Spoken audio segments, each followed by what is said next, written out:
Hello and welcome to Hard Copy, coming to you from our studios in Abuja. I am Terry Ikumi. Now, last week we spoke to the Commissioner of Social Development and Gender Issues in Edo State over how the Edo State government intends to proceed for justice over the matter of rape and murder of 22-year-old Waila Omozua.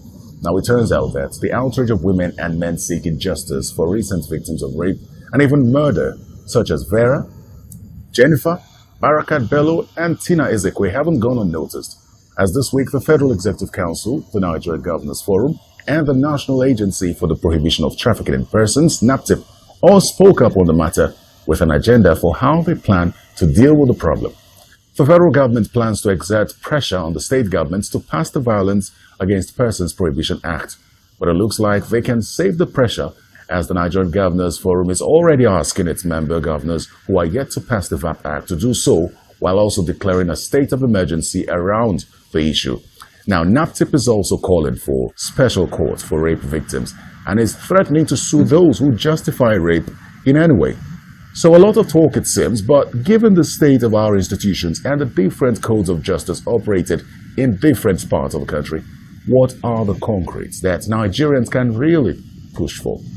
OJIGHO is the country director of Amnesty International, who believes very strongly that the issue of rape is very strongly tied to the issue of human rights. OJIGHO joins us via Skype. Osai, welcome to Hard Copy.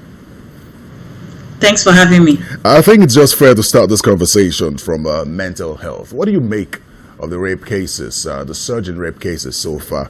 The Minister of Women Affairs has said that this could be as a result of people being locked down. We also heard the chairman of the PTF, who is the Secretary to Government of the Federation, say something similar, and says there'll be a huge need for us to look at the mental health of people due to COVID-19. What do you think that it is about the mental health of the perpetrators? I think it goes beyond the mental health of the perpetrators. It's because we run a system whereby justice is slow. And so in terms of holding perpetrators of rape to account, we've been greatly lacking. And so it's actually impunity that has led to the situation we find ourselves today. Yes, COVID might have meant that more people were at risk, and it also led to the increase of cases. But essentially, we need to go down to the root of the issue, which is impunity for this crime. People are not getting convicted enough for rape.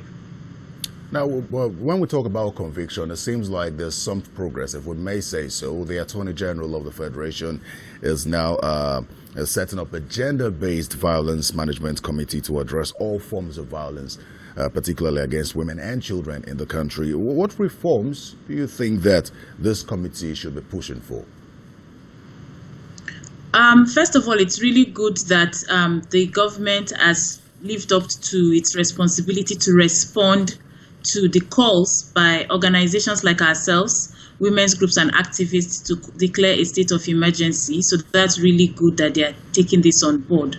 And we want them to go beyond just words now. So this interministerial gender-based violence management committee, for example, must ensure that experts are on that committee.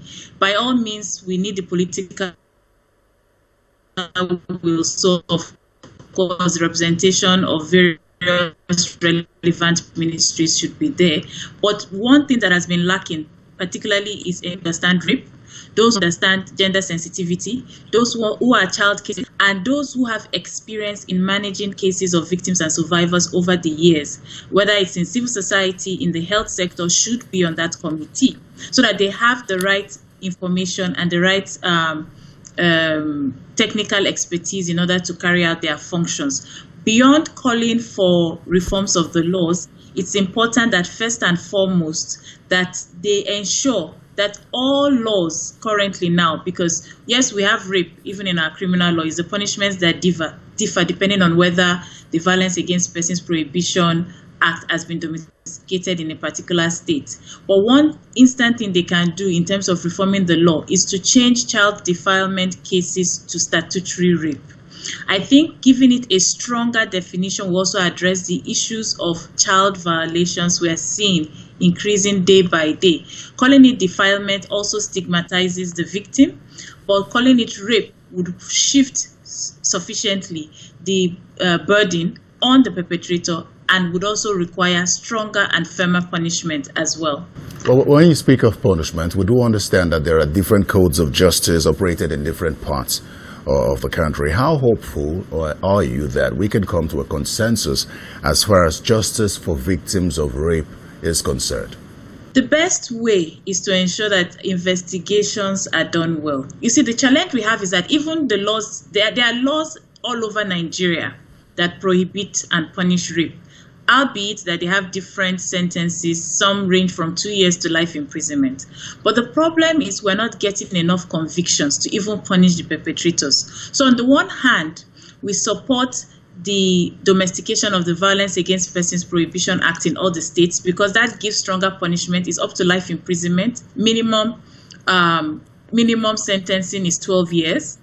But beyond that, the law will just remain in the books if the police are not able to successfully investigate, preserve evidence, if the prosecution units in the various ministries of justice at federal and state level are not able to prosecute these cases all the way to final adjudication, then the laws will just remain in the books. So we want to really push in terms of how we can support victims and survivors, how the police can have the resources they need in order to carry out this work, and how we can begin to change this culture or this wrong notion that rape cases cannot be successfully prosecuted in Nigeria, because that stops at the bulk of the police. If they're not willing to take forward a case, then it makes it harder for us to catch the perpetrators and punish them. Do you now agree with those who say that despite the fact that we have family courts, especially in APTIP, that we should now have special courts to deal with rape cases? Definitely, because that would fast track many of the cases that do come, and it also provide dedicated resources, dedicated personnel that can provide the stopgap that the police, the prosecutors also need in order to carry out their job. Well, how do we, for many people, the cost of getting justice for rape victims is huge, especially on the part of the victims and their families as well.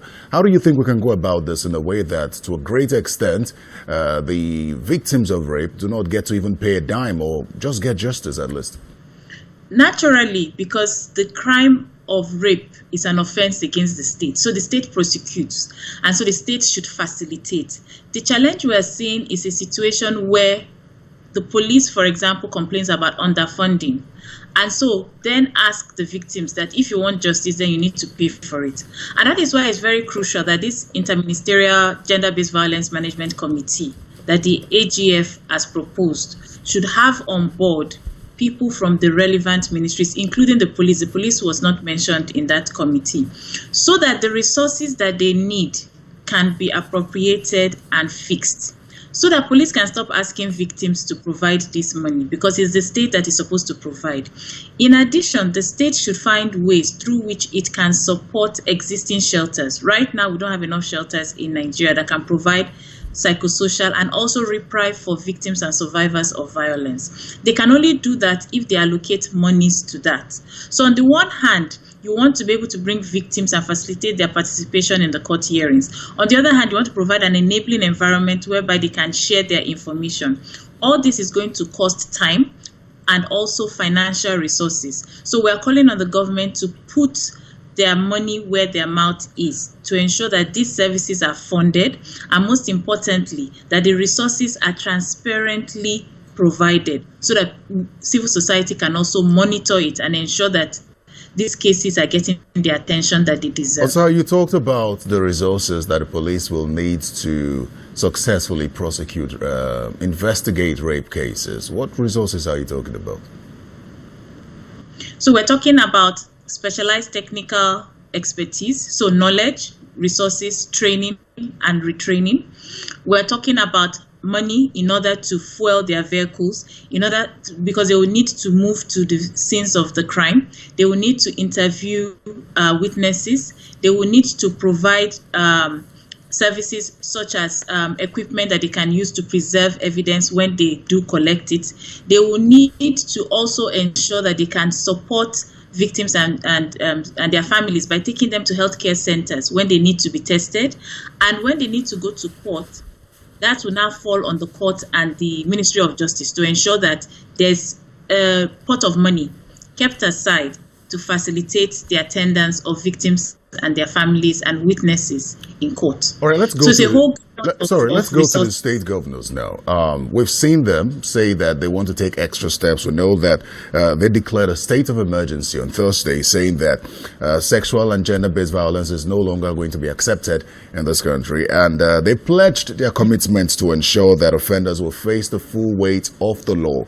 From your perspective, as someone who's dealt with issues of rape for quite a while, what expectations do you have of the governors? What exactly are the governors supposed to be doing as far as handling rape cases or preventing it is concerned, beyond just, stepping in to carry out prosecution? I think in the first instance, state governors should impress on their fellow state governors that are yet to domesticate the VAP and the child rights law. So that should be peer accountability all across board. Secondly, they need to invest in a lot of awareness raising mechanisms. Many of the challenges we have is that some of the information and the work that we've been doing as civil society is concentrated in urban centers. So state governors have oversight of the entire state, urban, rural, even hard to reach places. So sensitization by using the state apparatus to ensure that people understand what rape is, to understand that it's a serious offense, to understand human rights, and to understand the dignity of persons will go a long way to solve the issue of prevention, and would also go a long way to ensure that whenever there are cases of rape, people know who to report to and how to handle it. Right now, there are people that genuinely are upset, they are angry, but they do not know where to go to. State governors can immediately, those are immediate short-term things that they can invest their resources to. And then the next thing is to ensure that they support the legislature as well as the police in order to ensure that whatever is being passed on, there's free flow of information. There tends to be a lot of government agencies working in silos. So state governors need to take leadership to ensure that the information that needs to be shared across the different agencies of government is going on swiftly, and that they send that message over and over and over again, that zero tolerance for gender-based violence. Also, just before we let you go, there's a rape and insurgency victim stigmatization prohibition bill that has just killed second reading in the Senate. And if you add that to the number of bills we have, or the number of laws we have against rape, some persons will say rape and violence against persons. Some persons will say these are just numerous laws that are being promulgated. Do we need new laws, or should we just stick to enforcing the laws that already exist? We know that they vary from the punishments in all the laws vary, but do we need new laws, or do we just enforce the ones we have? On the one hand, we need to enforce the Violence Against Persons Prohibition Act, and that's why we are calling for domestication all across the country. If we can pass that law, we can and implement it, we can strongly address the issue of rape. That said, one law that we need in Nigeria is the gender equalities or freedom from gender discrimination, because the root of all of this, whether it's gender-based violence, whether it's rape, whether it's incessant killings in the country, is the fact that as long as we do not recognize the equality of men and women, boys and girls, people will continue to treat crimes which affect women as less important. And that is one area that we need to address. OSAI, I thank you. We're out of time now. I'd like to say a very big thank you to you, OSAI OJIGHO, for finding time to speak with us on Hard Copy. Thank you. Well, let's take a moment now. When we return, we'll bring you another dimension to this matter. Please stay with us.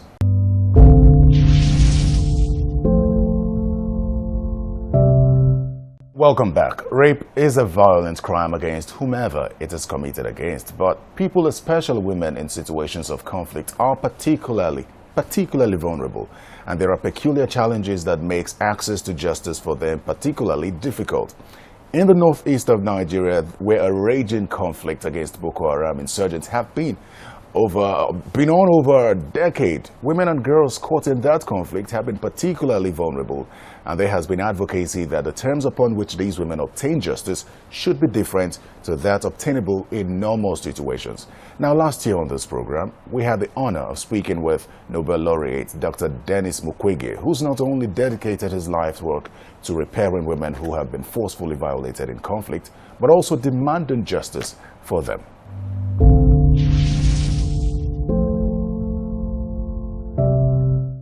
I'm wondering, now you are speaking, you have been speaking and you keep speaking for justice for the women who have been violated, especially in circumstances of conflict. You bring these issues to the fore and you ask for justice. Now, even in ordinary circumstances, it is difficult to bring justice to women who have been raped. There's still very many issues around that. The testimonies that people are looking for evidence. I mean, women always have to provide evidence. And oftentimes they run to the doctors, to get them evidence. How easy would you say it has been to bring forth this evidence for women to get justice? Yeah, of course, I think that this question of rape, I used to say that silence is a tool to perpetuate sexual violence in communities. And women are keeping silence because only when they face justice, the first thing that they will be asked is to prove, to get evidence of what happened. And it's not some things that are happening where everyone can see and give testimony. So most of the time, maybe it can be only two people. And most of the time also, the men can deny what happened. And it's only the word of the women against the word of the men. And this is really a big issue when it comes to justice. But I'm a medical doctor, so I'm not a jurist. I don't really, what I'm asking today is we need really to do more effort, to be more innovative about justice. Because if women can't really go to justice because they are not able to prove what happened for them, so rape will go on. Because without justice, if you are just in impunity, it means that women will just keep silence. And if they keep silence, rapists will go on. If rapists can know that there is no consequence in raping, why they have to stop? So for me, it's very important that we can take time to hear women when they are talking. I don't believe that women can just talk without any reason. If it happened, we need really to investigate and try to understand exactly what happened.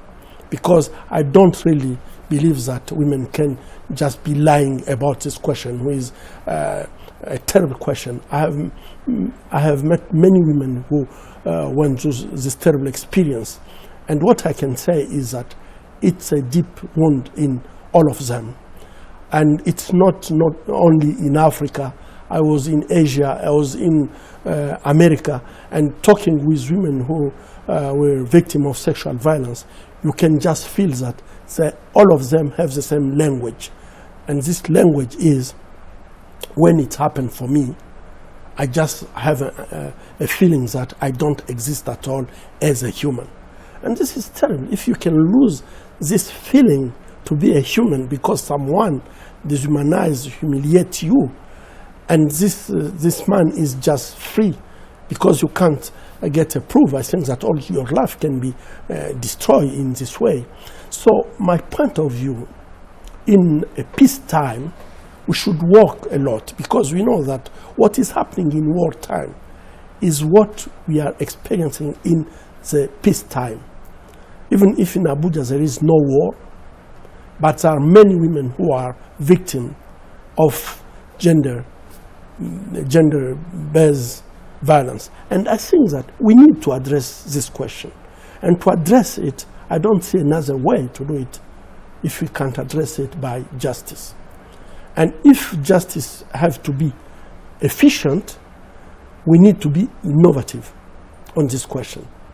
That is my point of view, and what is happening in the wartime, of course, is just terrible. If you can't get evidence in a peacetime, how women can prove it in in the wartime. It's very difficult. What would you suggest? I mean, I know that you said you're not a jurist, but you have asked that, justice be innovative. Yeah. What would you say, what innovations would you ask that they bring in now, considering the type of evidence that is usually demanded in courts of law? Yeah, the law we have a law, but this law can also be innovative. It's not only to say, okay, we need to be innovative in evidence, but I think that the law also can make some changes to be effective and respond to the question of women. Today, if we don't have women who are going to justice, even if they are suffering a lot, it's only because they know that they will never win the case. So for them, it's more easier to say, okay, it happened, I'm sorry, I have to deal with this question myself and get it for all my life, because I know no one will support me, the family will not understand, my husband or friends will never understand what happened to me, and if I go to justice, they will ask me to come with evidence, and I don't have this evidence. So I have just to suffer with my problem. Is this a solution for this question? No, at all. Yeah. No, at all. I can tell you about one case that I got a few months ago. It was about the rape of babies. And there really, you have medical evidence that you can't get with adult. Because when you rape a child of 12, 18 months, the physical damage is there, and there is no way to say that she was not raped. But there is another question that on the court they ask us, who did it? And it was not possible to really, at the beginning, to say exactly who was responsible for that. But can you imagine that when it happened to a baby, everyone is sure that it happened, and the baby can't lie. But the judges need evidence to tell them who was responsible for what happened to a baby. And there, my big concern is we should get a way, really, to make a progress. And I'm just a medical doctor, I can collect proofs, but when women come to me after 3 months, 6 months, adult women, I can't say that she was raped. I can just believe in her stories and just accept what she's telling me. But this is not enough for judges. And this is why, for me, it's not for me, a medical doctor, to say what should be done. But my question is to jurists to say, what should be done? Can we let this kind of situation in the society, knowing clear that it's not destroying only women, but it's destroying the fabric of the society, and it's destroying women who I can say that is a precious resources for the society, the community, and for all our humanity. How can we accept that this can happen without any consequence for the one who is doing it?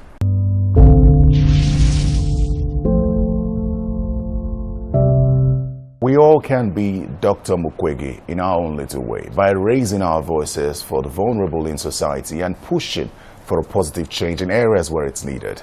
Whatever progress we make in this regard, especially on matters of sexual violence, Hard Copy will keep tabs on it for you. Meanwhile, do send us your feedback using the handles on your screen and go to channelstv.com/podcasts for the podcasts series. Thanks for watching. I'm Terry Ikumi. Good night.